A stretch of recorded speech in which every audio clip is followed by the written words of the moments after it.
Well, again, just like my SE5 video, this video is going to be in 2 parts. I apologize. I was almost done too. I heard the phone beep and just ruins it for me, but hope you guys decide to watch part 2, because now there's going to be a part 2. I apologize sincerely. Also, additionally, in my final pack, or my final pouch on my backpack, I have the 2x4 wet towels. It's basically like a super giant wet nap. I've used them a whole bunch. I really like them. I also carry a N95 3M dust and particle dust mask. You just never know.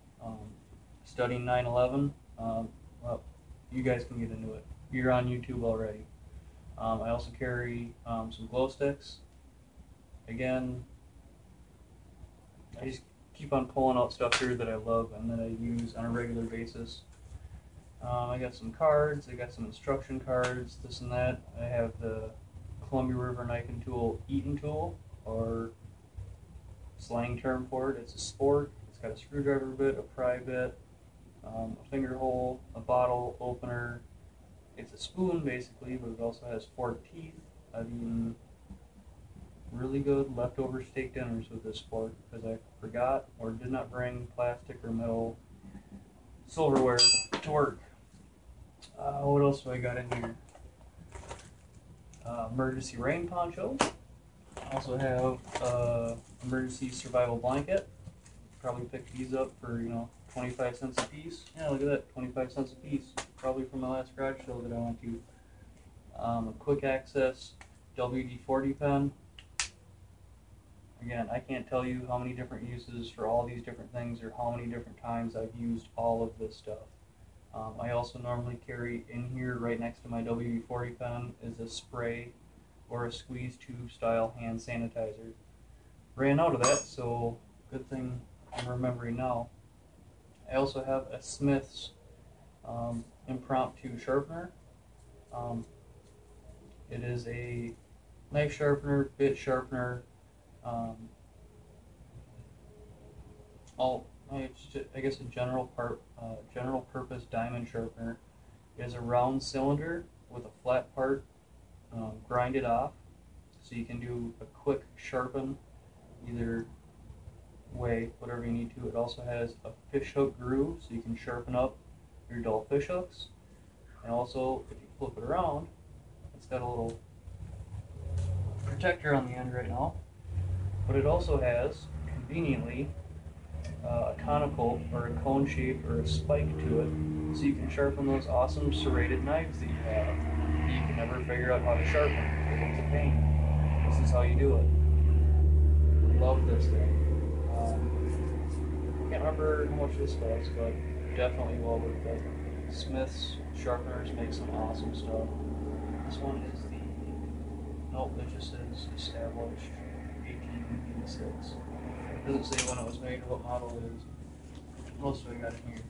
I got some more barricade wipes, metal blade protection, whatever you might need that stuff for.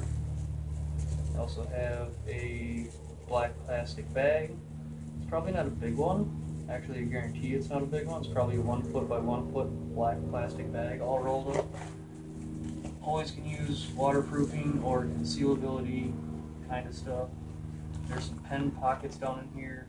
That's where I keep the Leatherman and the Sport. I also have in here some heavy gauge, heavy sized shrink tubing. Also on the bottom here, don't want to forget, just in case of extreme emergency, I have the Bridgeford bacon cheddar sandwich. This isn't any part of any MRE that you'll ever find. This is a separate company.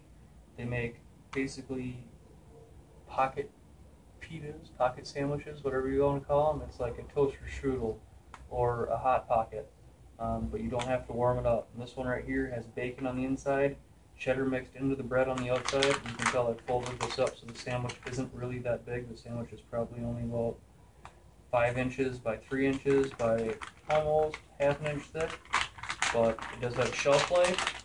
I encourage you guys to look into them. I got another Bic lighter down in here. 1 is none and 2 is 1. redundancies. But that's pretty much it. While I'm packing this thing back up, and if you're watching this video, I again thank you for watching part 2. Obviously, working with the camera phone, so I don't have tons and tons of money for a nice camera, and this is kind of a hobby for me. It's not by any means my day job. Thanks for watching, and I will attempt to talk about, if I can remember it all, the other miscellaneous features about this bag, why I like this bag and why I chose this bag over a couple of the other options out there. First, as I mentioned before, and most formidably, a Drago bag compared to a Maxpedition bag. Drago bag does not compare. I know people with Maxpedition bags. Maxpedition has a thicker Cordura nylon.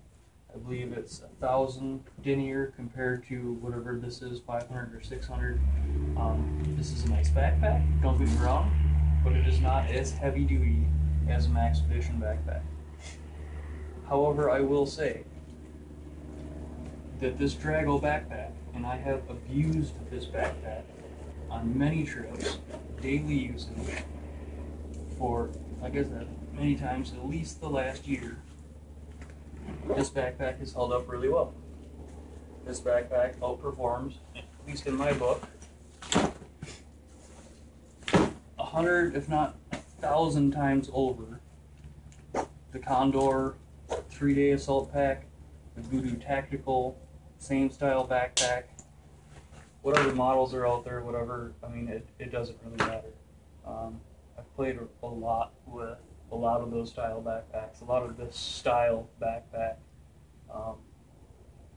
And the biggest thing that really kept me away from buying one of those backpacks, yeah, I probably spent about $10 more on this Drago backpack than on a Voodoo Tactical or on a Condor backpack. And don't get me wrong, I especially do have a soft spot in my heart for Condor.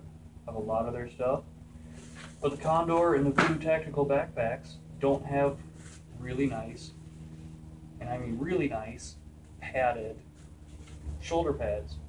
They have little web straps that connect square pads or square pad panels to other straps, webbing straps on the bottom, where on the Condor and on the Maxpedition, but on the Drago and on the Maxpedition, they actually sew in a really nice padded and vented, I might mention or add, really decent contoured, as you can see, contoured style backpack straps, instead of having like a little piece of webbing holding on square pads that, I don't know, it's just an ergonomics thing, it's a style thing, it's a look thing, it's a feel thing, I'm not sure exactly what you want to call it.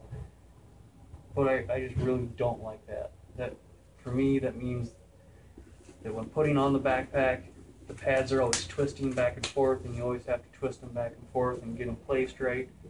I just want to be able to grab this backpack and go all the time. I don't want to mess around with it. Simplicity, whatever you want to call it. A couple of the other things that I do like about this compared to some of the very similar or even cheaper backpacks is that you do have some pad swells back here, as well as some air vent pockets or air gaps to let your back vent a little bit. And there's Drago or Drago's logo. But I really did like this. On their green one especially, I think it's really kind of cool. I wish it would kind of be reversed, but if you're looking on their website, the Drago backpack in the OD green, this pad is actually a much brighter green, and it reminds me a lot of a turtle shell. Just thought that was really cool.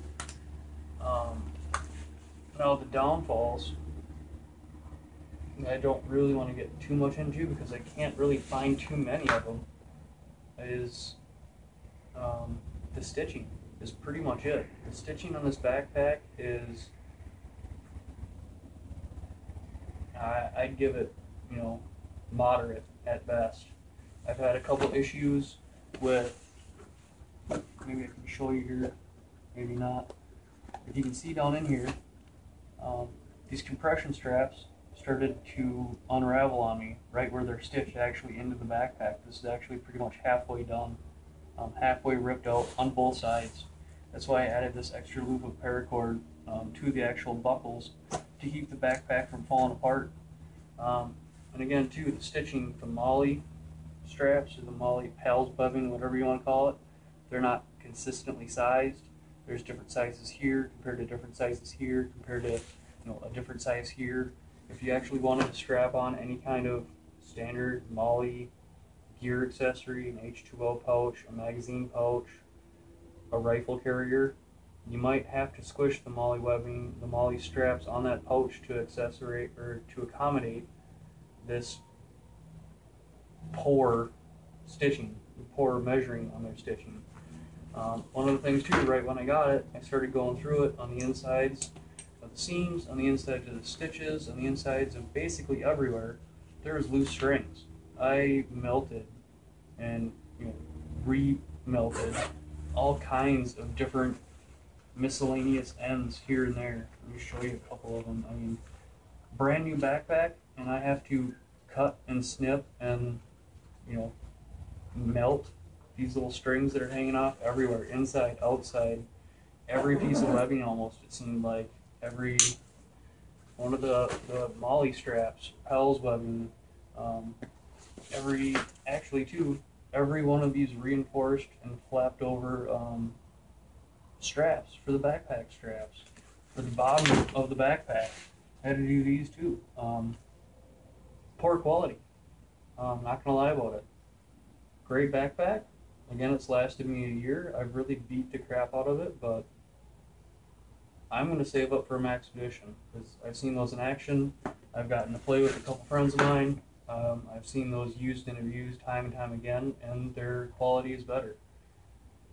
But this isn't a ripping on Drago backpacks video. I know this is one of their older styles. That's why they have, or had, at least on this style, a patch or a fabric nameplate instead of their new PVC or plastic rubberized kind of name label right here, and a couple of the other modifications and stuff that they have done. Maybe their quality's gotten better, I don't know. Again, I'm not trying to rip on them or anything like that. I love this backpack, I really do. I've beaten on it, but yeah, I just wanted to show you guys my backpack. This is my it's my everyday carry pack. I can fit a lot of crap in here. I mean, a lot of crap. I fit a sleeping bag, a pillow, and 2 nights clothes, and all kinds of stuff. Overnight trips, 2-day trips. Not necessarily a 3-day trip yet, because I haven't strapped anything really to the outsides besides like an H2O kit and some other stuff like that. But and my SE5 will go on one side, and my H2O kit will go on the other. But for what it is a good buy. But this is just, a humble guy's opinion. So thanks for watching. Thanks for watching part 2 of my Drago gear backpack review. Thanks for watching.